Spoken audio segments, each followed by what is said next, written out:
দেখাবো। এই পাহাড়টা প্রচুর পরিমাণে হসপট থাকা সত্ত্বেও এই জায়গাতে এখন যেতে পারছে না, কারণ এখানে প্রচন্ড পরিমাণে স্রোত এবং আমিও যেতে পারছি। এই মুহূর্তে আমি যেখানে আছি সেটা হচ্ছে জাফলং, আর জাফলংয়ে এই মুহূর্তে প্রচুর পরিমাণে স্রোত।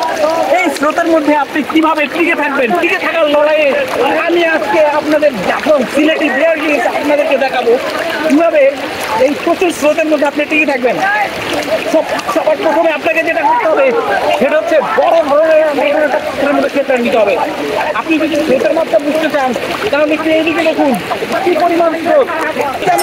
দেখেন এখানে কোনোভাবে টিকে থাকা যাচ্ছে না, আপনি এইভাবে ভেসে চলে যাবেন, কিন্তু বসে থাকতে পারবেন না। আপনাকে বসে থাকতে হবে। কিভাবে বসে থাকবেন সেটাই এখন আমি আপনাদেরকে দেখাবো। সবার প্রথমে যেটা করতে হবে আপনাকে ফিট এইদিকে নিতে হবে, পেছন সাইডে যেদিক থেকে স্রোত আসতেছে। এরপরে আপনাকে হাত দুটো নিচে দিয়ে একটা পাথরের মধ্যে, বড় পাথর, যে আমার ডান হাত ওখানে একটা পাথরের মধ্যে আছে, পা এইভাবে পাথরের মধ্যে দিয়ে দিতে হবে। এবার আপনি হাত ছেড়ে দিন।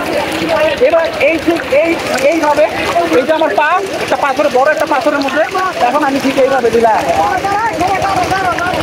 কিন্তু যদি আমার পাটা ছুটে যায় তাহলে আপনি যদি ভুলটা করেন তাহলে আপনাকে বেঁচে যেতে হবে ঠিক এইভাবে। তাকে যে লোকটা গেল আমি ভাবতে পারতেছি না।